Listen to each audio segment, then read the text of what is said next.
warahmatullahi wabarakatuh. Saya Pertiwi Zulmahmi, NIM 19042026, jurusan Ilmu Administrasi Negara, Fakultas Ilmu Sosial Universitas Negeri Padang. Baiklah, saya akan menjelaskan mata kuliah perilaku organisasi tentang kekuasaan dan politik dalam organisasi. Materi yang pertama yaitu tentang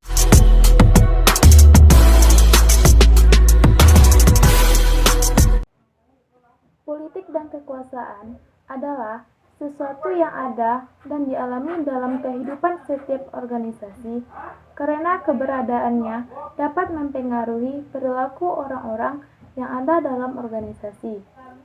Menurut Harold de Lasswell, bahwa kekuasaan secara umum adalah kemampuan pelaku untuk mempengaruhi tingkah laku pelaku lain sedemikian rupa, sehingga tingkah laku pelaku terakhir menjadi sesuai dengan keinginan dari pelaku yang mempunyai kekuasaan. Sedangkan politik, menurut Kacmar dan Baron, bahwa politik dalam organisasi merupakan tindakan individu yang dipengaruhi oleh tujuan pencapaian kepentingan pribadi tanpa memperhatikan well-being orang lain atau organisasi. Menurut Haryanto, kekuasaan dapat diperoleh dengan beberapa cara. Yang pertama, dari kedudukan. Kedudukan dapat memberikan kekuasaan kepada seseorang atau sekelompok orang karena yang bersangkutan menduduki posisi tadi. Semakin tinggi kedudukan, maka akan semakin besar pula kekuasaan yang berada pada genggaman orang yang menduduki posisi tersebut. Yang kedua, dari kepercayaan. Seseorang atau sekelompok orang dapat memiliki kekuasaan karena yang bersangkutan memang dipercaya untuk memilikinya atas dasar kepercayaan yang dianut masyarakat. Kekuasaan yang bersumber dari kepercayaan hanya muncul di masyarakat di mana anggota-anggotanya mempunyai kepercayaan yang dimiliki pemegang kekuasaan. Menurut Pfeffer, ada beberapa aspek situasi cara memperoleh aktivitas politik dalam organisasi, yaitu yang pertama, perilaku politik biasanya muncul pada saat ada ketidakpastian, sumber daya yang langka, unit dan kelompok memiliki kepentingan yang terkonflik, dan saat anggota-anggota organisasi memiliki kekuasaan yang hampir sama. Yang kedua, perilaku politik muncul dalam bidang sumber daya manusia seperti pada saat penilaian kinerja, seleksi personel, dan keputusan kompensasi. Materi selanjutnya yaitu tentang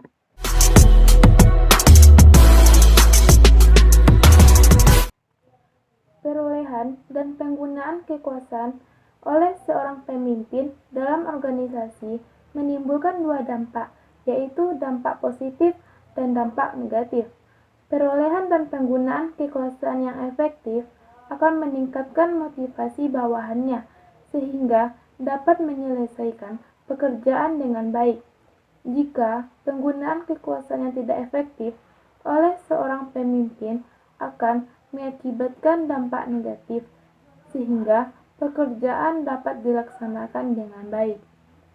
Sedangkan perolehan dan penggunaan politik dalam organisasi memiliki ciri-ciri, yaitu memiliki kekuatan berupa jabatan, terdapat bentuk usaha untuk mempengaruhi agar tercipta tujuan yang ingin dicapai, serta cara yang digunakan dalam pengambilan keputusan.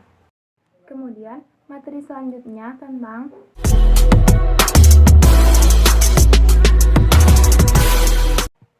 pengaruh kekuasaan dan politik dapat dirumuskan sebagai kemampuan menggunakan sumber-sumber pengaruh untuk mempengaruhi proses pembuatan dan pelaksanaan keputusan politik sehingga keputusan itu menguntungkan dirinya, kelompok atau masyarakat pada umumnya. Bila seseorang, suatu organisasi, atau suatu partai politik bisa mengorganisasi sehingga berbagai badan negara yang relevan misalnya membuat aturan yang melarang atau mewajibkan sesuatu hal atau perkara maka mereka mempunyai kekuasaan politik. Sekian materi dari saya ucapkan terima kasih. Wassalamualaikum warahmatullahi wabarakatuh.